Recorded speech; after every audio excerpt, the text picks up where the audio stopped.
Telugu Desam party జాతీయ అధ్యక్షులు నారా చంద్రబాబు నాయుడు గారు ఇచ్చిన పిలుపు మేరకు రా కదలిరా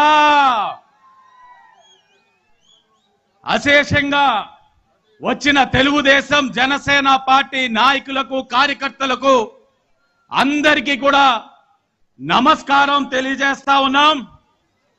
ఎక్కడ చూసినా జనం జనం జనం జన ప్రభంజనం చూస్తా ఉంటే రాబోయే ఎన్నికల్లో తెలుగుదేశం జనసేన పార్టీ పోటీ చేసే తత్వం చూస్తా ఉంటే వైఎస్ఆర్ కాంగ్రెస్ పార్టీకి డిపాజిట్లు కూడా రావు. రాసి పెట్టుకోండి. రాజరాజ నరేంద్రుడు పరిపాలించిన నేల, ప్రజలకి రక్షణ కల్పించారు. కానీ వైఎస్ఆర్సీపీ వాళ్ళు వచ్చి ఇక్కడ ఉన్న సహజ సంపదనంతా కూడా భక్షిస్తా ఉన్నారు. మన జీవనాధారమైన గోదావరి నదిని కూడా వదల్లా. గోదావరి తల్లి కూడా గర్భశోకంతో వీళ్ళు చేస్తున్న అవినీతిని చూసి బాధపడతా ఉన్నారు. వైఎస్ఆర్సీపీ ప్రజాప్రతినిధులందరూ కూడా జాతి రత్నాలు. ఒకడు ఇసుక దోపిడీ చేస్తే ఇంకొకడు నేనైనా తగ్గుతానా, నేను ఆవ భూముల్ని దోపిడీ చేస్తానని చెప్పి పోటీ పడి దోచుకుంటా ఉన్నారు. ఆ దోచుకున్న సొమ్మునే రేపు మన ఎన్నికలకి ఖర్చు పెడతా ఉన్నారు. ప్రజలారా గమనించండి. ఈరోజు రాజమహేంద్రవరానికి ఒక ప్రాధాన్యత ఉంది. ఇదే నేలపైన మన నాయకుడు నారా చంద్రబాబు నాయుడు గారిని అన్యాయంగా అక్రమంగా చెయ్యని తప్పుకి అరెస్టు చేసి 53 రోజులు జైల్లో బంధించడం జరిగింది. చాలా బాధపడ్డాం, ఆవేదన చెందాం. కోపంతో జైలు గోడలు బద్దలు కొట్టైనా సరే మన నాయకుడిని బయట తెచ్చుకోవాలని ఆలోచించాం. కానీ ఆనాడు మన ఆలోచనని సరైన రూపంలో తీసుకెళ్లి ప్రజాక్షేత్రంలో మన నాయకుడు కడిగిన నష్టాన్ని తెలియచేసే విధంగా మనకి నారా లోకేష్ గారు ముందుండి నడిపించారు. ఇదే రాజమహేంద్రవరంలో నారా వారి కుటుంబం అంతా బాధలో ఉంటే ఆనాడు పెద్ద మనసు చేసుకొని జనసేన అధినేత పవన్ కళ్యాణ్ గారు వచ్చి తెలుగుదేశం పార్టీకి మద్దతు ఇచ్చారని కూడా ఈ సందర్భంగా తెలియజేస్తాను. ఇది కూడా రాజమహేంద్రవరం వేదికగానే జరిగింది. అలాగే తెలుగుదేశం జనసేన పార్టీ యొక్క మొట్టమొదటి సమావేశం కూడా రాజమహేంద్రవరంలోనే ఏర్పరచుకున్నాం. అలాగే మన తల్లి సమానులు భువనేశ్వరి గారు కూడా వారి భర్తకి కలిగిన అన్యాయాన్ని దృష్టిలో పెట్టుకొని సత్యమేవ జయతే అని ఒక కార్యక్రమం చేస్తే ఈ పిల్ల సైకోలు వైఎస్ఆర్సీపీ వాళ్ళు ఆనాడు మహిళలు ఎవరిని కూడా ఎల్లనివ్వకుండా డ్వాక్రా గ్రూపులు మీటింగ్లు పెట్టుకున్నారు. ఎన్ని ఆటంకాలు పెట్టినా ఆ సమావేశానికి వేలాదిగా మహిళలందరూ కూడా రావడం కూడా మనం గమనించాలి.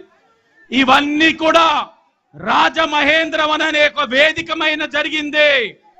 ఇక్కడ ఉన్న తెలుగుదేశం జనసేన పార్టీ వాళ్ళందరికీ విజ్ఞప్తి చేస్తా ఉన్నాం. తెలుగుదేశం పార్టీ నాయకులందరినీ కోరుతా ఉన్నాం. మన నాయకుడికి, మన నారా వారి కుటుంబానికి కలిగిన నష్టాన్ని గుర్తించండి, పెట్టిన బాధల్ని గుర్తించండి. జనసేన వాళ్ళని కోరుతా ఉన్నాం. మీ నాయకుడు ఏ గొప్ప మనసుతోడైతే వచ్చి తెలుగుదేశం పార్టీతో మైత్రి చేశారో గుర్తించండి. ఇలాంటి ఒక రాజమహేంద్రం వేదిక మీద తెలుగుదేశం జనసేన మన నాయకుల్ని గౌరవించి వైఎస్ఆర్ కాంగ్రెస్ పార్టీకి డిపాజిట్లు రాకుండా రాజమండ్రి పార్లమెంట్ లో మనం నిర్ణయం ఇవ్వగలిగితేనే మన నాయకుల పట్ల మనకి నిబద్ధత గౌరవం ఉందన్న విషయం మనం గమనించాలి.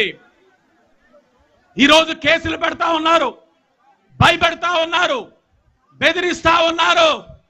అరే బాబు, భయపడే రోజులు పోయాయి, భయపెట్టే రోజులు వస్తా ఉన్నాయి. రాసి పెట్టుకోండి. మీరు ఎన్నో కేసులు పెట్టారు. ఉదాహరణకి నేనే అరెస్టులు చేశారు. నన్ను, మా తండ్రిని జెండా పట్టుకోకూడదు అన్నారు, కార్యక్రమాలకి రాకూడదు అన్నారు, బెదిరించారు. ఇన్ని పెట్టినా ఇక్కడే ఉన్నా, నా జెండాతోటే ఉన్నా, నా తెలుగుదేశం పార్టీ కుటుంబంతోటే ఉన్నా. భయం అనేది నా అన్న నారా లోకేష్ గారు చెప్పినట్లు భయం అన్నది తెలుగుదేశం పార్టీ బయోడేటాలో లేదు. గుర్తుపెట్టుకోవాలి. గాంధీవాదులు కాదు. ఈ తరం వాళ్ళు ఒక చెంప పగలగొడితే ఇంకో చెంప చూపించే వాళ్ళం కాదు. పళ్ళు రాలగొట్టే తత్వం ఉన్న వాళ్ళం. ఈ 4.5 సంవత్సరాలు ఏదైతే జెండా మోసిన తెలుగుదేశం జనసేన కార్యకర్తల్ని గాని నాయకుల్ని గాని ఇబ్బందులు పెట్టి భయపెట్టి బెదిరించి ఆస్తులు ధ్వంసం చేసి ఇబ్బందులు పెట్టారో వైఎస్ఆర్సీపీ నాయకులు, వాళ్ళకి సహకరించిన అతి కొంతమంది అయిన అధికారులు అందరి ఒక చరిత్ర రెడ్ బుక్ లో ఉంది.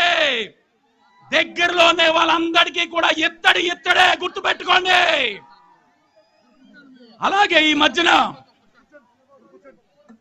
జగన్మోహన్ రెడ్డి గారు ఏ సమావేశం చూసినా నా బీసీలు అని చెప్తా ఉన్నారు. రాజమండ్రి సిటీ ఒక బీసీ కట, రాజమండ్రి రూరల్ ఒక బీసీ అభ్యర్థి గట, రాజమండ్రి ఎంపీకి ఒక బీసీ అభ్యర్థట.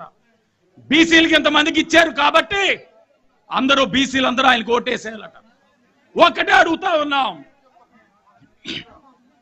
బీసీలు కోరుకునేది ఆత్మాభిమానం, గౌరవం, స్వేచ్ఛగా పని చేసుకోవడం కావాలి.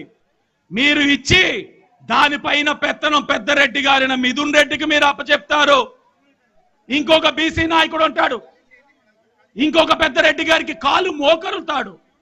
అయ్యా మీరిచ్చిన అవకాశం వల్ల మేము అభివృద్ధి చెందుతామంటారు. ఒక్కటే చెప్తా ఉన్నాం, ఇప్పుడు దాకా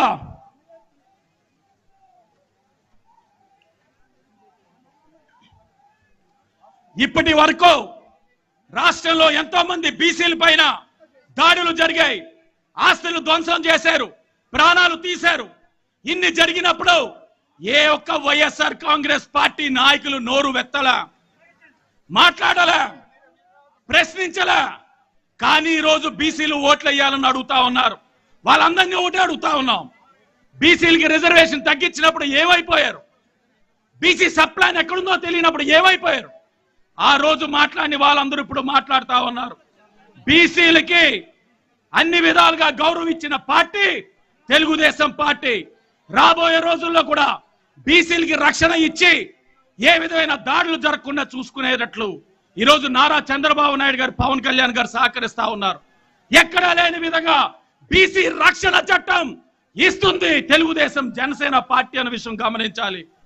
ఈరోజు బీసీలందరూ కూడా ఆత్మాభిమానం కోరుకుంటా ఉన్నాం, గౌరవం కోరుకుంటా ఉన్నాం. ఇవన్నీ కూడా తెలుగుదేశం పార్టీలోనే జరుగుతూ ఉన్నాయన్న విషయం కూడా గమనించి చివరిగా ఒక్కటే అడుగుతా ఉన్నాం, ఎక్కడ చూసినా ఫ్లెక్స్ల మీద సిద్ధం అంటా ఉన్నాడు. ఈరోజు జగన్మోహన్ రెడ్డి సిద్ధం అన్న దానికి మీ దగ్గర నుంచి సమాధానం కావాలి.